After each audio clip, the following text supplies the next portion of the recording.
Bonjour à tous, nous sommes le mercredi 4 octobre 2017.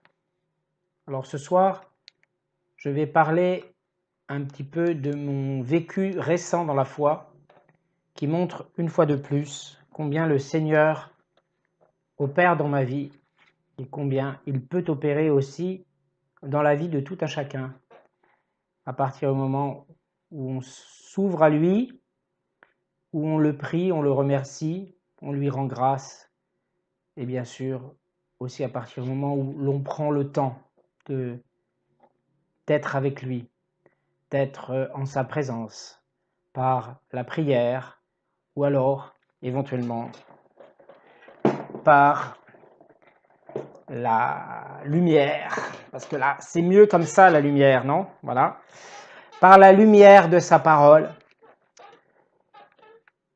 on reçoit son amour et grâce à ses bienfaits, notre âme en sort régénérée. Alors, aujourd'hui, je vais simplement lire une partie, tout au moins, de la parole du jour dans ce petit livret, le pain quotidien, notre pain quotidien, pour montrer combien il est difficile d'errer sans Christ. La vie est dure pour les villageois de la région montagneuse de Yunnan en Chine. La principale source de nourriture est le maïs et le riz. Cependant, en mai 2012, une grave sécheresse a sévi dans cette partie du monde et les récoltes ont flétri. Chacun était inquiet et dans le but de venir à bout de cette sécheresse, de nombreuses personnes ont eu recours à des pratiques superstitieuses. Quand rien de tout cela n'a fonctionné, on a reproché aux 5 chrétiens du village d'avoir offensé les esprits des ancêtres. Ces croyants se sont réunis pour prier. En peu de temps, le ciel s'est assombri et le tonnerre s'est fait entendre. Une pluie torrentielle s'est mise à tomber, qui a duré tout l'après-midi et toute la nuit. Les récoltes étaient sauves. La plupart des villageois n'ont pas cru que Dieu avait envoyé la pluie, mais quelques-uns ont voulu en savoir davantage au sujet de Jésus. Dans 1 Rois 17 et 18, nous lisons qu'il y a eu une sécheresse prolongée en Israël. Dieu jugeait les Israélites parce qu'ils adoraient Baal, le dieu des Cananéens, croyant qu'il était capable de produire la pluie nécessaire à leur moisson. Par son prophète Élie, Dieu a démontré qu'il est le seul à déterminer quand la pluie tombe sur la terre. Notre Dieu Tout-Puissant veut entendre nos prières et les exaucer. Bien que nous ne comprenions pas toujours son but et son horaire, Dieu nous donne toujours ce qu'il y a de mieux pour nous. Ce texte est de Po Fang Cha. Pourquoi je lis cette parole? Tout simplement déjà parce que j'en avais envie. Et puis qu'ensuite, il est très facile de transposer cette parole dans un sens plus figuré. Lorsque nous n'avons pas encore rencontré Christ, ou que l'ayant rencontré, nous décidons tout de même de consacrer notre vie aux fausses joies du monde, eh bien notre vie est sèche. Notre vie est amère. Nous avons besoin dans cette vie, nous le sentons tôt ou tard, et peu ou prou, de plus de profondeur. J'ai déjà pu m'exprimer à ce sujet.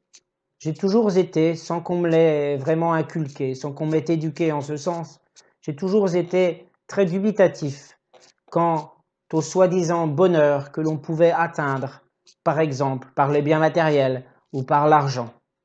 Je pense que réellement tout cela est limité, que sans réellement nous abreuver au cœur sacré de Jésus, sans réellement communier avec lui, sans réellement boire à sa parole, sans réellement nous laisser illuminer par sa lumière, sans réellement nous laisser toucher par sa grâce, touchés par ses grâces et touchés par son amour, et nous laisser livrer totalement corps et âme pour nous laisser totalement abandonnés dans ses bras tout-puissants d'amour et de miséricorde.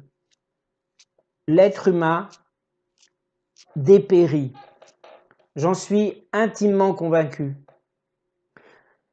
Alors, prenons le temps réellement de nous poser et de réfléchir et de nous regarder en face. Est-ce que réellement le bonheur sans Christ est possible? Est-ce que réellement nous pouvons nous dire « Je peux me passer de Jésus dans ma vie. J'ai d'autres choses dans ma vie qui me rendent réellement heureux, réellement, profondément, qui me font avoir du plaisir à vivre, tout simplement. » Est-ce que réellement, au fond de soi, lorsque nous n'avons pas Christ dans notre cœur, lorsque nous ne nous livrons pas totalement à notre Seigneur, nous sommes totalement heureux? Cette sécheresse que moi j'ai pu éprouver dans ma vie avant d'avoir rencontré le Christ, je l'ai vécu réellement. Et aujourd'hui, je puis témoigner en toute connaissance de cause que réellement, rencontrer Christ, c'est retrouver la vie. C'est mettre de côté son ancienne vie de pécheur auquel nous nous étions réellement accrochés. Car qui veut sauver sa vie la perdra, et qui veut perdre sa vie la gagnera jusque dans la vie éternelle. Perdre sa vie dans le monde, perdre réellement ses habitudes accrochées aux exigences superficielles du monde. Nous avons notre choix à faire pour notre salut personnel et pour le salut de l'humanité. Devons-nous nous convertir au Christ? Devons-nous laisser derrière nous notre vie de pécheur au sens large du terme, je dis bien, hein? Ce n'est pas dans une acception culpabilisatrice que je dis cela. Notre vie de pécheur non converti au Christ. Est-ce que réellement nous pouvons nous suffire de cette vie pour vivre? Au bout d'un moment, il est certain que, en y réfléchissant, en essayant d'être réellement honnête avec soi-même, il est certain que nous commencerons réellement à avoir des doutes. Moi, je n'en ai plus aucun de doute, parce que j'ai rencontré le Seigneur et que la joie de vivre dans le Seigneur, par le Seigneur, de passer du temps avec lui, dans la prière, dans la célébration de l'Eucharistie, dans la lecture de la parole, dans la pratique à ma façon, avec ma sensibilité, de la charité et de la miséricorde. Réellement, je vois que ma vie a changé. Et c'est même métamorphosé. Ma vie intérieure et forcément ma vie autour de moi. Je suis quelqu'un d'autre. Alors, si nous voulons réellement que le Seigneur fasse pleuvoir une pluie du ciel sur notre âme, sur notre esprit, pour nous renouveler, pour nous faire mourir à notre vie ancienne, à notre vie de pécheur, de non-convertis, et pour nous faire renaître à la vie dans le Christ. Tout simplement, demandons-lui son aide, laissons-nous porter, expérimentons, voyons si effectivement nous serons plus heureux avec lui. Si nous avons des doutes, moi je n'en ai plus aucun. Certains peut-être qui m'écoutent, certains autour de vous ont aussi peut-être des doutes, encourageons-les à vraiment aller vers le Christ, expérimenter la toute-puissance du Christ. Laissons le Seigneur faire pleuvoir sur nous cette pluie de fraîcheur, de rafraîchissement, je veux dire, et de renouvellement de notre être, dans tout notre être, que ce soit bien sûr notre corps, notre âme ou notre esprit spirituel. Je voulais dire, rappeler pour cela quelques versets de la Bible. Auparavant, je pense qu'il est important que je m'exprime sur certaines choses qui m'arrivent dans ma vie et qui caractérisent réellement pour moi la toute-puissance du Seigneur, parce qu'il a donné suite réellement à ce que je lui ai demandé. En l'occurrence, je me suis livré tout entier à sa volonté. Le Christ, notre Seigneur, Jésus, m'a répondu à travers tout, on va dire, un concours de circonstances sur ce que je souhaitais faire pour mon Église depuis que j'ai été confirmé.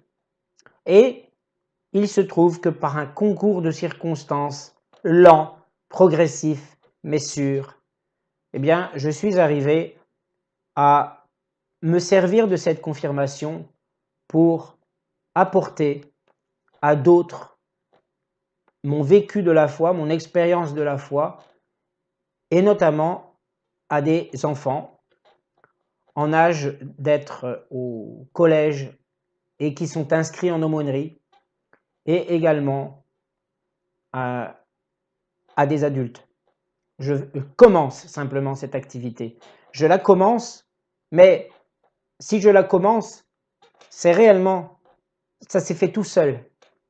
Et pour ainsi dire, j'ai demandé peu de choses, réellement. Il y a des choses qui me sont venues toutes seules. Et le Seigneur m'a réellement facilité les choses.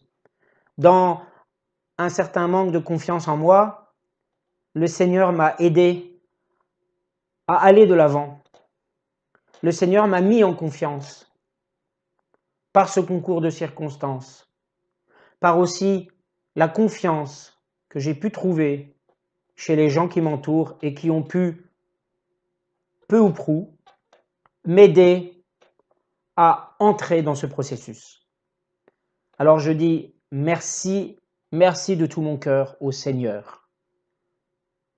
Lorsque je parle de vie nouvelle, on a déjà dans l'Ancien Testament une parole de Dieu, prophète Ézéchiel, qui était prophète et qui retranscrit les paroles du Seigneur. Je vous transplanterai un cœur nouveau, je déposerai en vous un esprit nouveau. J'enlèverai votre cœur dur et insensible comme la pierre, et je le remplacerai par un cœur attentif, tendre et ouvert. Je placerai en vous mon esprit. Vous serez ainsi capable de saisir mes lois et de les respecter. Vous saurez mettre en pratique mes commandements. C'est ainsi que vous serez enfin mon peuple, et je serai votre Dieu sur la terre promise à vos ancêtres et qui sera vôtre. Bien sûr, cette parole, Ézéchiel 36, 26, 28, ça concerne dans l'Ancien Testament la terre promise d'Israël. Mais la terre promise pour un chrétien, c'est quoi? C'est de marcher sur les pas du Christ. Alors, c'est très facile de tout simplement ressentir cette parole dans notre cœur et de finalement, si j'ose dire, l'adapter, même si ce n'est pas le terme exact, à notre vie de chrétien. Nous pouvons évoquer comme prière, par exemple, nous pouvons bien sûr nous passer de prière, de la récitation, de la lecture, et demander au Seigneur librement avec des prières jaculatoires de nous aider. Mais regardez le psaume 130, comme il est beau. Du fond de ma détresse, je t'appelle au secours, Seigneur. Écoute mon appel, sois attentif, alors que vers toi je crie. Si tu voulais retenir nos fautes, Seigneur, qui pourrait survivre? Mais tu disposes du pardon. Voilà pourquoi tu dois être respecté. De toute mon âme, je compte sur toi, Seigneur, et j'attends ce que tu vas me dire. Oui, je compte sur le Seigneur. Plus qu'une sentinelle n'attend le matin, plus qu'un soldat n'attend la montée du matin. Nous pouvons réellement appeler le Seigneur au secours. Nous n'insulterons pas Dieu si nous l'appelons à notre secours. Et je voudrais terminer par ces quelques versets qui, pour moi, à titre principal, je dis bien, à titre principal, orientent ma vie de chrétien. Nous trouvons d'abord en Hébreux 11.1 un verset qui réellement résume, pour ainsi dire, ma conversion. La foi est une ferme assurance des choses qu'on espère, une démonstration de celles qu'on ne voit pas. Pourquoi j'aime citer ce passage, c'est parce que je n'avais pas cette ferme assurance des choses que j'espère. La chose que j'espérais au fond de moi sans le savoir, c'était de rencontrer le Seigneur, c'était de vivre une autre vie, parce que mon autre vie me mécontentait, m'insatisfaisait. Et la foi permet aussi de savoir que le Christ est vivant, de savoir que notre Dieu est vivant, que le Christ, Dieu fait homme, est vivant, que notre Dieu, le Père de toute éternité, est vivant. Et que le Fils qui est venu sur terre en tant qu'homme est vivant dans le ciel, avec toute la famille du ciel, unie au Père. Je parle du Christ, uni au Père par le Saint-Esprit.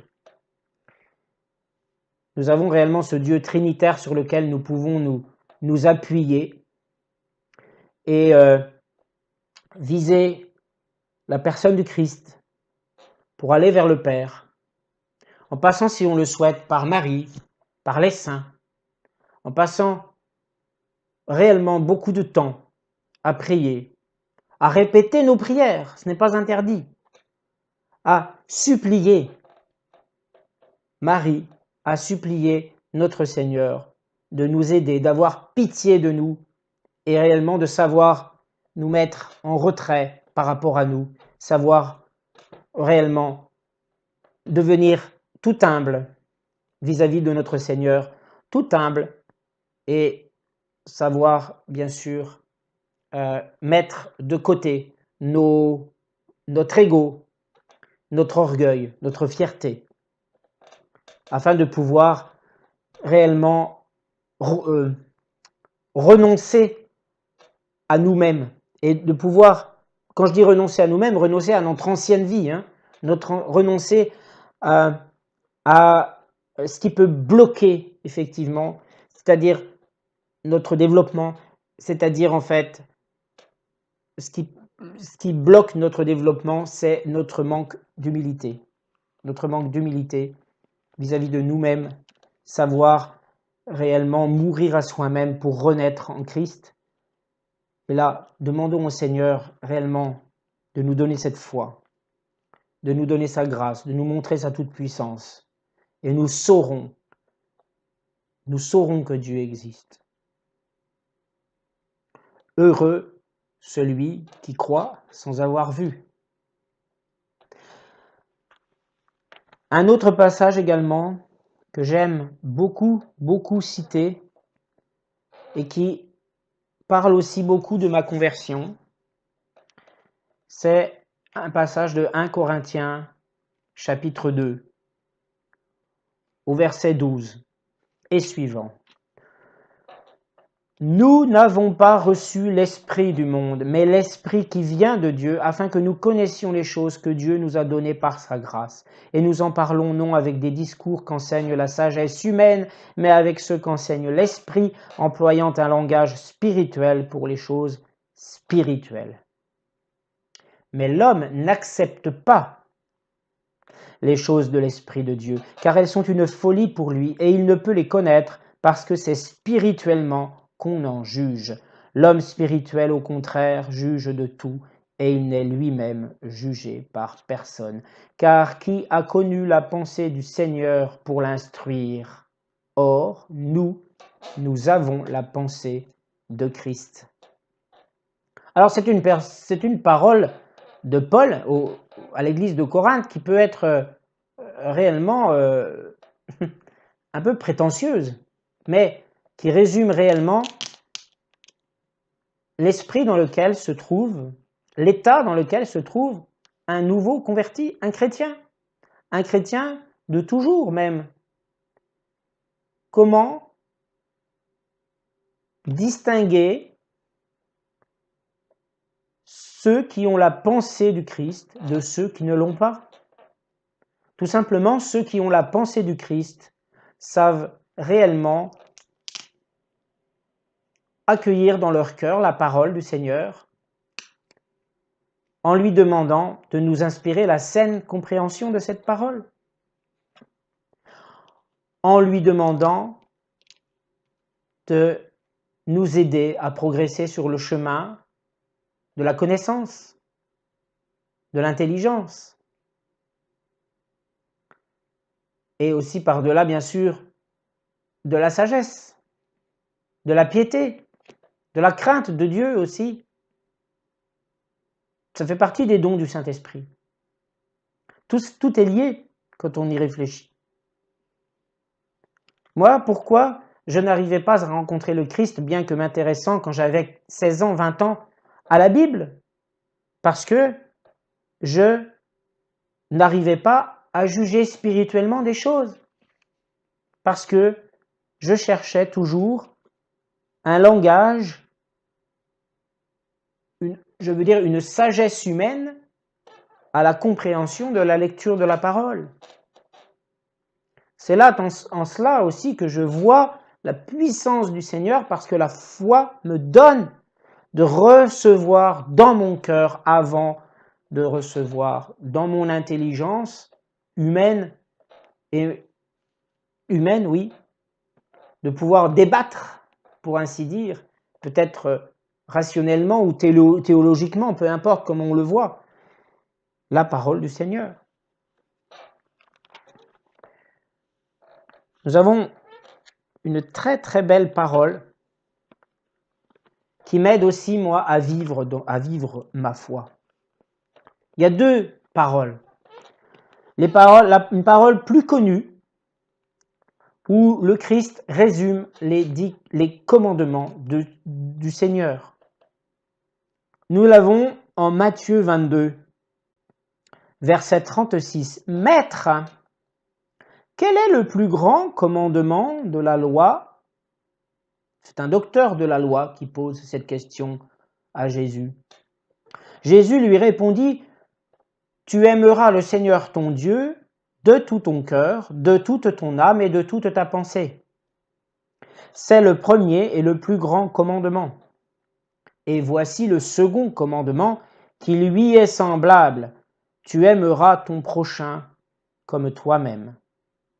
De ces deux commandements dépendent toute la loi et les prophètes.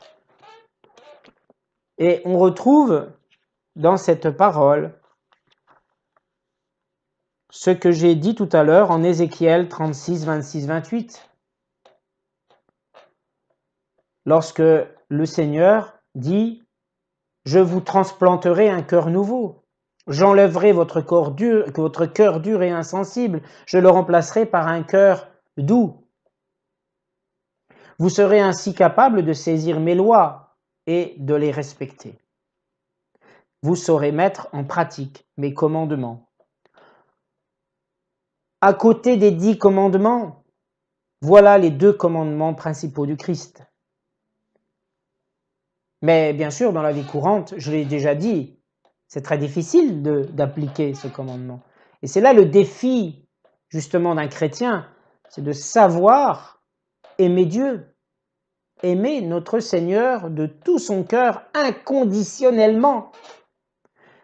De ne pas le prier juste pour obtenir des choses et le laisser pour compte par la suite, et de ne pas abandonner ses efforts pour essayer d'aimer son prochain, de le respecter, mais de toujours essayer de s'améliorer pour être bien, pour se sentir bien en soi et pour pouvoir vivre dans la paix et dans la sérénité, avec l'aide bien sûr du Seigneur. Il y a un dernier passage de la Bible que j'aimerais dire et qui,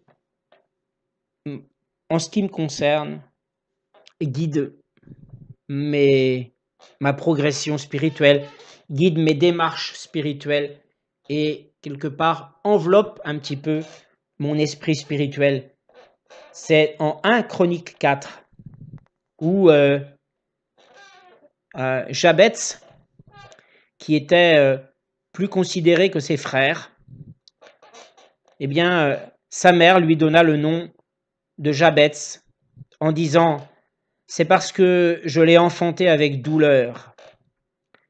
Alors Jabez invoqua le Dieu d'Israël en disant « Si tu me bénis et que tu étends mes limites, si ta main est avec moi, si tu me préserves du malheur en sorte que je ne sois pas dans la souffrance. » Et Dieu accorda ce qu'il avait demandé. En fait, cette parole est magnifique en ce sens où un chrétien, qu'est-ce qu'il souhaite? Il souhaite vivre en Jésus-Christ. Il souhaite que Jésus-Christ le guide. Il souhaite que Jésus-Christ l'encourage. Il souhaite que Jésus-Christ le protège. Il souhaite que Jésus-Christ l'inspire. Voilà cette parole. Jabez était un enfant qui a été enfanté dans la douleur.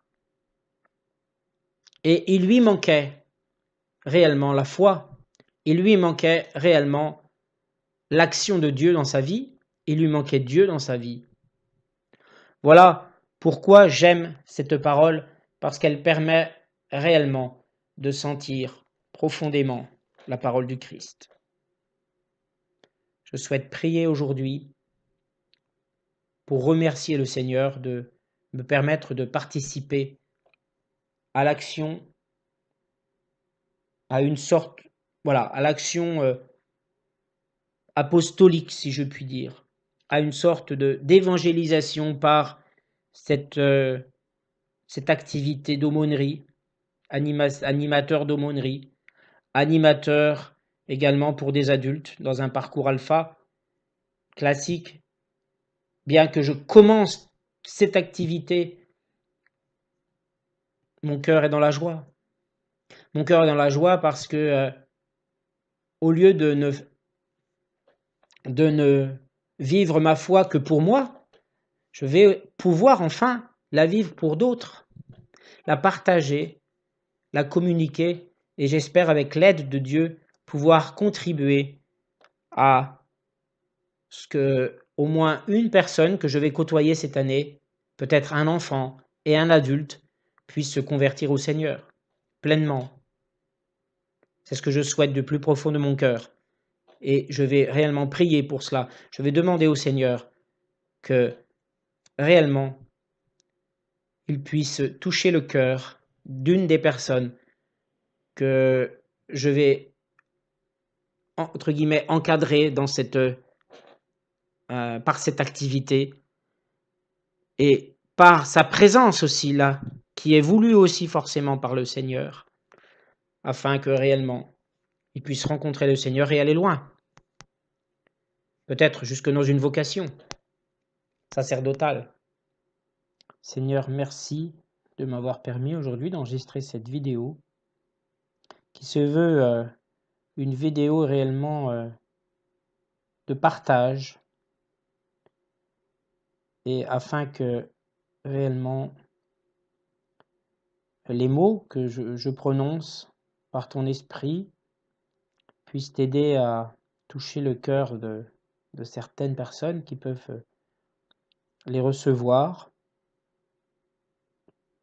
bien sûr par la prière qui t'est adressée, de les aider à te rencontrer, à devenir de nouveaux chrétiens, à recevoir la fraîcheur et la lumière de ta parole, de ton amour, de ta miséricorde,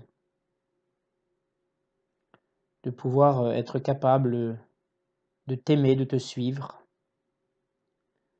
de pouvoir être capable de découvrir la charité envers autrui, de pouvoir être capable de réellement éprouver du plaisir à faire plaisir aux autres avant de penser à soi, de tout ramener à soi et d'oublier son orgueil, sa fierté, de mettre de côté réellement tout ce qui assèche notre âme. Seigneur, aide-nous à demeurer de bons chrétiens, à te faire honneur, à te rendre gloire et grâce pour le don que tu nous fais de la foi, la grâce que tu nous offres de te connaître, de te suivre et de cette joie que tu nous donnes par cette grâce d'être en ta présence, de te consacrer du temps par la prière, la célébration, ainsi que la lecture de la parole. Seigneur, bénis ma nouvelle activité d'animateur d'aumônerie, d'animateur également qui débute simplement eh bien, dans le parcours alpha. Bénis ces enfants que j'ai la joie, le bonheur d'encadrer grâce, Seigneur, à ton action, parce que tu as entendu ma prière dans mon désir réellement d'aider mon Église à se construire à cette petite échelle. Bénis aussi les personnes qui participent cette année au parcours alpha, au lieu où moi j'y participe maintenant en tant que, en quelque sorte, animateur, et que vraiment ces deux activités soient porteuses d'espoir pour certains, ou au moins pour un enfant, un adulte, afin que réellement eh bien, le peuple de ton Église, Seigneur mon Dieu, s'accroisse toujours et encore pour le bien de l'humanité, pour le salut des hommes. Merci Seigneur, merci pour ta toute-puissance, merci pour ta présence, merci sans cesse de nous accorder cette joie immense de vivre par toi, en toi, et de vivre cette nouvelle vie de chrétien, et de réaliser à quel point notre vie sans toi, Seigneur, est sèche, est froide, et fait état réellement de manque cruel. Ce manque, Seigneur, de ton esprit pour trouver réellement la joie dans la communion avec toi et la joie de connaître ta Sainte Trinité. Amen. Merci à tous et à très bientôt pour une prochaine vidéo et probablement une neuvaine à la miséricorde divine et une neuvaine au Saint-Esprit et également des chapelets. Voilà, j'ai remarqué que mes neuvaines et mes chapelets sont, toute proportion gardée, relativement vus, bien qu'il y ait peu on va dire, de contributions, même par des pouces bleus ou des pouces en bas, peu importe. Et donc, j'ai remarqué que ces chapelets et ces neuvaines ont un public un peu plus large que mes vidéos classiques. Je tiens quand même, par force conviction, à continuer, bien sûr, à enregistrer selon ma sensibilité, mes envies réellement, qui me sont inspirées, hein, bien sûr, par ma foi, à continuer d'enregistrer toutes sortes de vidéos dans le style que j'enregistre maintenant depuis plus d'1 an. Voilà, je vous remercie à tous réellement de suivre mes vidéos. N'hésitez pas à y mettre des appréciations, des contributions, quelles qu'elles soient, bien sûr, dans le respect mutuel. Merci beaucoup. Au revoir.